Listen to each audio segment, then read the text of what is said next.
अगर आपकी portrait drawing भी घंटों मेहनत करने के बाद इस तरह से रियलिस्टिक बनते बनते रह जाती है और आप अपनी ड्राइंग को इस तरह से रियलिस्टिक बनाना चाहते हो तो ये वीडियो आपके लिए बहुत ही ज़्यादा हेल्पफुल हो सकती है। बिकॉज आपकी ड्राइंग में जितनी भी कमियां हैं उनको आप किस तरह से सुधार सकते हो, इसके बारे में मैं अलग अलग वीडियोस की एक सीरीज अपने चैनल पे अपलोड कर रहा हूँ, जिसके मैंने 2 पार्ट्स ऑलरेडी अपलोड कर दिए हैं। पहले पार्ट में मैंने आपको डेप्थ के बारे में समझाया है और दूसरे पार्ट में मैंने आपको समझाया था ब्लेंडिंग टेक्निक के बारे में, और इस पार्ट में मैं आपको समझाऊंगा आउटलाइन वर्सेस एजेस के बारे में। बिकॉज अगर आपको आउटलाइन वर्सेस एजेस के बारे में ज्यादा नॉलेज नहीं है तो ये आपके लिए एक बड़ी दिक्कत है। और इस वीडियो में मैं आपको इसी चीज के बारे में बहुत ही आसान तरीके से समझाऊंगा, और वीडियो के लास्ट में मैं आपको एक छोटा सा डेमो देके भी समझाऊंगा कि आप अपनी ड्राइंग में इस चीज को कैसे फिक्स कर सकते हो। तो वीडियो को लास्ट तक जरूर देखना। बट उससे पहले अगर आप चैनल पे नए आए हो तो चैनल को सब्सक्राइब कर लो, और अगर आप मुझसे पहली बार मिल रहे हो तो हे गाइस, मेरा नाम है Aman and I do pencil drawings.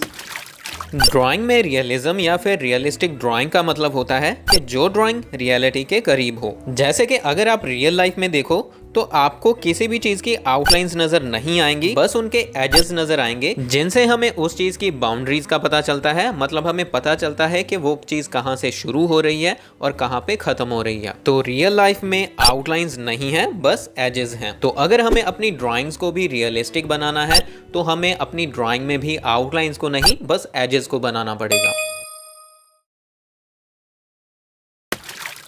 But अब आप पूछोगे कि फिर हम आउटलाइंस को क्यों ड्रॉ करते हैं, तो इस चीज को समझाने के लिए मैं आपको आउटलाइन और एजेस के बारे में अलग अलग से समझाता हूं।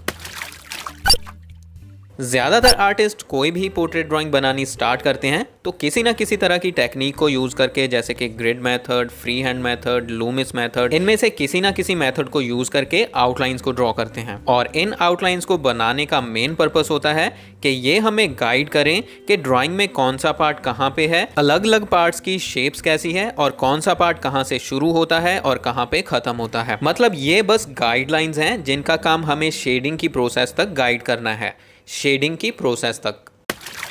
और मैं शेडिंग की प्रोसेस तक क्यों कह रहा हूं, इसको समझने के लिए आपको एजेस के बारे में समझना होगा। जैसे कि मैंने आपको पहले समझाया कि रियलिटी में किसी भी ऑब्जेक्ट की आउटलाइंस नहीं होती, उसके एजेस होते हैं। तो जब हमें अपनी ड्राइंग में किसी ऑब्जेक्ट को रियलिस्टिक दिखाना हो तो हमें अपनी ड्राइंग में भी उस ऑब्जेक्ट की आउटलाइंस को नहीं बल्कि उसके एजेस को दिखाना होगा। और जैसा अभी मैंने 1 मिनट पहले ही आपको बोला कि आउटलाइंस का काम हमें शेडिंग की प्रोसेस तक गाइड करना होता है, तो उसका मतलब यही है कि शेडिंग के बाद हमारी ड्राइंग में आउटलाइंस नजर नहीं आनी चाहिए बल्कि एजेस नजर आने चाहिए। और इस चीज को आप इन दोनों ड्राइंग को देख के आसानी से समझ सकते हो। जैसे कि अगर आप इस ड्राइंग को देखो तो इस ड्राइंग में हमारे दोस्त विवेक ने काफी सारे पार्ट्स की बाउंड्रीज को दिखाने के लिए उनकी आउटलाइंस को दिखाया है। जैसे कि यहाँ पे नोज की आउटलाइंस हैं, ये आईज की आउटलाइंस भी दिखाई दे रही हैं, ईयर्स, नेक, मतलब कई सारे पार्ट्स की आउटलाइंस दिखाई दे रही हैं। बट अगर आप इस ड्राइंग में देखो तो मैंने यहाँ पे नोज की आउटलाइंस को डार्क नहीं बनाया है, मैंने नोज के एजेस को बनाया है। और यहाँ पे आपको आउटलाइन और ये डार्क शैडोज में कंफ्यूज नहीं होना है, बिकॉज अगर आप यहाँ पे देखो तो ये जो डार्कनेस है ये मैंने आउटलाइंस को डार्क नहीं बनाया है, ये शैडोज हैं और शैडोज की वजह से डार्क वैल्यूज ऐड करनी पड़ती हैं और मैंने डार्क वैल्यूज को ऐड किया है। और इसी चीज़ को आप ईयर के पार्ट में भी देख सकते हो। ईयर के मैंने एजेस को ड्रॉ किया है और एजेस पे जो थोड़ी बहुत शैडोज हैं उनको ड्रॉ करने के लिए डार्क वैल्यूज को ऐड किया है। तो मैंने अपनी ड्राइंग में आउटलाइंस को डार्क नहीं बनाया है बल्कि एजेस को बनाया है। और एजेस पे जो शैडोज की वजह से डार्क वैल्यूज हैं वो मिड टोन्स या फिर लाइट टोन्स के साथ भी अच्छे से मिक्स हो रही हैं। बट अगर आप यही चीज़ विवेक की ड्राइंग में देखो तो उसकी ड्राइंग में जो आउटलाइन है वो बहुत ही ज़्यादा डार्क हैं और वो बाकी की वैल्यूज़ के साथ बिल्कुल भी मिक्स नहीं हो रही हैं। तो अब आप आउटलाइंस और एजेस में क्या डिफरेंस है इसको अच्छे से समझ गए होंगे। अब बात करते हैं कि आप अपनी ड्राइंग्स में शेडिंग के टाइम पे आउटलाइंस को हटा के एजेस को कैसे ऐड कर सकते हो। तो इस चीज़ को मैं एक छोटे से डेमो के साथ आपको बहुत ही आसान तरीके से समझाने की कोशिश करता हूँ। तो यहाँ पे मैं आपको MS धोनी की इस फोटो से ईयर के पार्ट को ड्रॉ करके दिखाता हूँ। तो सबसे पहले मैंने गाइडिंग के लिए आउटलाइंस को ड्रॉ कर लिया है और आउटलाइंस को मैंने बहुत ही हल्के प्रेशर के साथ ड्रॉ किया है। आपको भी हमेशा अपनी आउटलाइंस को बहुत ही हल्के प्रेशर के साथ और लोअर ग्रेड की पेंसिल के साथ, जैसे कि HB या फिर 2B ग्रेड की पेंसिल के साथ ड्रॉ करना चाहिए, ताकि बाद में आपको अगर उनको इरेज भी करना पड़े तो वो आसानी से इरेज हो जाएं। और अब मैं रेफरेंस फोटो को अच्छे से ऑब्जर्व करके टोनल वैल्यूज का अंदाजा लगाऊंगा और उसके हिसाब से शेडिंग के लिए अलग अलग ग्रेड्स की पेंसिल्स को चूज करूंगा। जैसे कि यहाँ लाइट टोन्स के लिए मैं HB ग्रेड की पेंसिल को यूज करूंगा और मिड टोन्स के लिए मैं यूज करूंगा 2B ग्रेड की पेंसिल, और जहां जहां पे थोड़ी बहुत शेडोज हैं उनके लिए मैं 4B ग्रेड की पेंसिल या फिर स्टेडलर ब्लैक 6B ग्रेड की पेंसिल को यूज करूंगा। तो यहाँ पहले मैं 4B ग्रेड की पेंसिल के साथ जहां जहां पे भी शेडोज हैं वहां पे हल्का हल्का सा ब्लॉक कर लूंगा।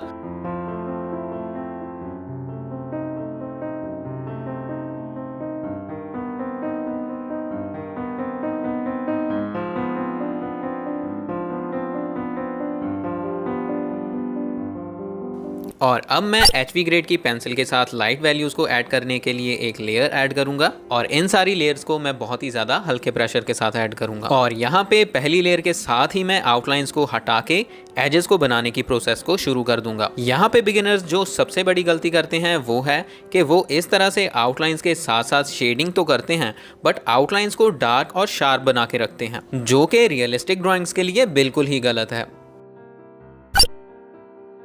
एजेस को बनाने के लिए मैं यहाँ पे सबसे पहले तो इस तरह से आउटलाइंस को ही हल्का ड्रॉ करूंगा, और उसके बाद आउटलाइंस के साथ साथ शेडिंग करते करते ही आउटलाइंस को शेडिंग के साथ ही मिक्स कर दूंगा। जैसे कि आप यहाँ पे देख सकते हो मैं 2B ग्रेड की पेंसिल के साथ शेडिंग कर रहा हूँ और मैंने आउटलाइन को 2B ग्रेड की डार्कनेस के अंदर ही मिक्स कर दिया है।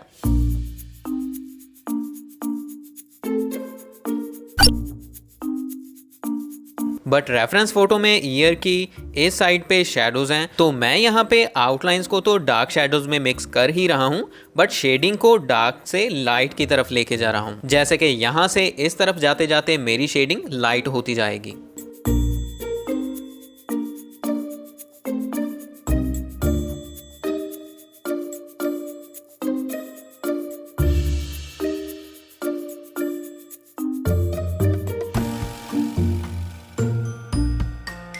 तो अब मैं 2B ग्रेड की पेंसिल को यूज करके मिड टोन्स को ऐड करूंगा।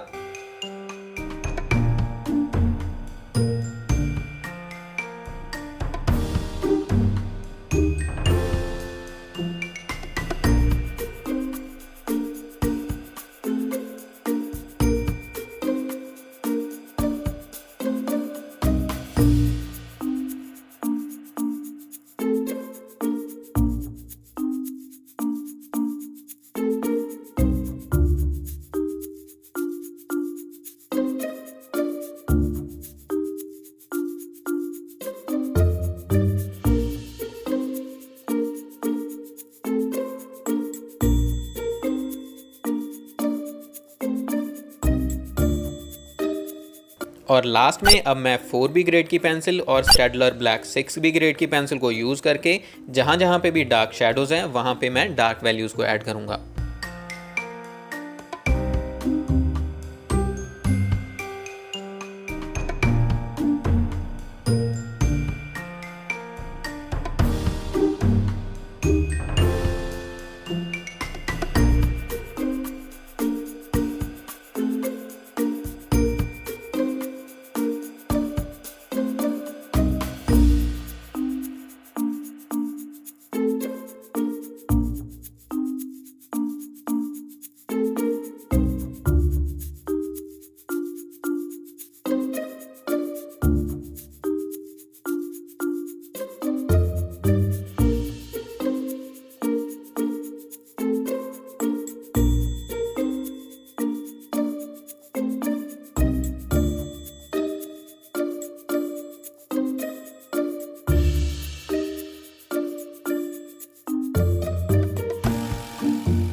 और ब्लेंडिंग और करेक्शन के बाद आप देख सकते हो कि हमारी ईयर ड्राइंग काफ़ी ज़्यादा रियलिस्टिक बनी है। जितनी भी आउटलाइंस थी उनको हमने शेडिंग में ही मिक्स कर दिया है और अब हमें आउटलाइंस नहीं नज़र आ रही बल्कि एजेस नज़र आ रहे हैं। एजेस से रिलेटेड एक कॉमन मिस्टेक बिगिनर और करते हैं, अगर किसी रेफरेंस फोटो में फेस के एक साइड पे बहुत ही ज्यादा लाइट वैल्यूज हैं तो बहुत सारे दोस्त आउटलाइंस के साथ साथ इस तरह से बहुत ही हल्की शेडिंग करते हैं और उसको बहुत ज्यादा ब्लेंड कर देते हैं, जिस वजह से वहाँ पे आउटलाइन तो रिमूव होती ही होती हैं पर साथ ही एजेस भी रिमूव हो जाते हैं, जैसे कि आप इस ड्राइंग में देख सकते हो। अगर तो रेफरेंस फोटो में फेस की एक साइड इस तरह से आउट ऑफ फोकस है और उसके एजेस ब्लरी दिखाई दे रहे हैं, फिर तो आपको अपनी ड्राइंग में भी उसके एजेस को ब्लेंड करके इस तरह से ब्लरी बनाना पड़ेगा। बट अगर रेफरेंस फोटो में एजेस शार्प हैं, चाहे वो बहुत ही ज्यादा लाइट वैल्यूज वाले हैं, तो ये चीज बिल्कुल ही गलत है। और इस चीज को ठीक करने के लिए आपको रेफरेंस फोटो में चाहे जितनी मर्जी लाइट वैल्यूज हैं, बट आपको उन लाइट वैल्यूज को पेपर के व्हाइट कलर से थोड़ा सा ज्यादा डार्क बनाना ही पड़ेगा और एजेस को अच्छे से डिफाइन करना ही पड़ेगा। बहुत ज्यादा लाइट वैल्यूज हैं तो आप 2H या फिर H ग्रेड की पेंसिल को यूज कर सकते हो। इन पेंसिल्स की डार्कनेस काफी ज्यादा कम होती है। या फिर आप एक टेक्निक और यूज कर सकते हो कि उस पार्ट के बाहर आउटलाइन के साथ साथ उस पार्ट की वैल्यू से थोड़ी ज्यादा डार्क वैल्यूज को ऐड करके आप इस तरह से कंट्रास्ट क्रिएट कर सकते हो, जिससे उस पार्ट के एजेस अच्छे से दिखाई देने लगेंगे। इस टेक्निक को मेरा एक दोस्त लकी अपनी ड्राइंग्स में काफ़ी ज़्यादा यूज़ करता है।